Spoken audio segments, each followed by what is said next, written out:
সমাবেশে উপস্থিত ইসলামী ছাত্র আন্দোলন, ইসলামী আন্দোলন ও তার সহযোগী সংগঠনের নেতৃবৃন্দ এবং সামনে আমার বিভিন্ন বিভিন্ন পর্যায়ের নেতৃবৃন্দ, সবাইকে জানাই ইসলামী ছাত্র আন্দোলন বাংলাদেশ ফেনী জেলা শাখার পক্ষ থেকে আন্তরিক শুভেচ্ছা ও বিপ্লবী অভিনন্দন।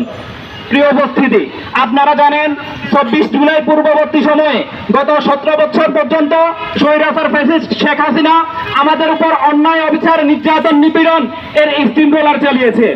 তারপর জুলাই পূর্ববর্তী সময়ে এই দেশের রাষ্ট্রীয় কাঠামো, বিচার ব্যবস্থা থেকে শুরু করে সার্বিক অবস্থার অবনতি এবং রাজনৈতিক নেতৃবৃন্দের এবং রাজনৈতিক দলসমূহ তাদের দাবি তারা আদায় করে নিতে পারে নাই। তার প্রেক্ষিতে আমরা দেখেছি গত 3টা নির্বাচন তারা তাদের মতো করে তারা ক্ষমতার আসনে অধিষ্ঠিত ছিল।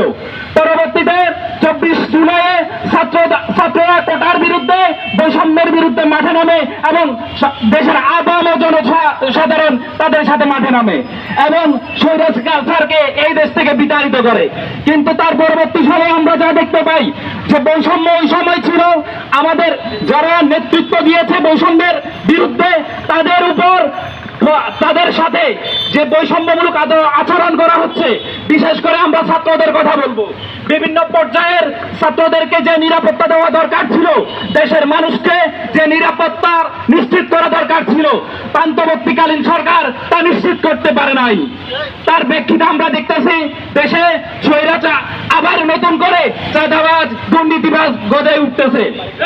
আমরা অন্তর্বর্তীকালীন সরকারকেও আহ্বান জানাবো, আপনারা অতি দ্রুত আপনারা দেশের ল অ্যান্ড অর্ডার ঠিক করুন, আপনারা প্রশাসনিক কাঠামো আরো শক্ত করুন। এবং আমরা দাবি জানাতে চাই, বিশেষ করে ফেনী জেলা গত 24-এ প্রলয়ঙ্কারী বন্যার সম্মুখীন হয়েছে এবং তার পরবর্তী সময়ে যে সময় ছিল এর মধ্যে বাঁধকে যথোপযুক্তভাবে বাঁধ নির্মাণ করা হয় নাই। আমরা আজকে প্রোগ্রাম থেকে টেকসই বাঁধ নির্মাণের দাবি জানাচ্ছি এবং আমরা দাবি জানাচ্ছি জুলাই যোদ্ধাদের যারা শহীদ হয়েছে তাদের পরিবারকে পুনর্বাসন করা এবং আহত যারা আছে তাদেরকে সঠিক চিকিৎসার ব্যবস্থা করার জন্য। এবং আমরা দাবি জানাতে চাই এর পরবর্তীতেও যাতে আবার ফ্যাসিস্ট আমাদের উপর ভোর করতে না পারে, কোন দল ফ্যাসিস্ট হয়ে উঠতে না পারে, ওই জন্য দেশে পিআর পদ্ধতিতে নির্বাচনের দাবি আমরা জানাচ্ছি।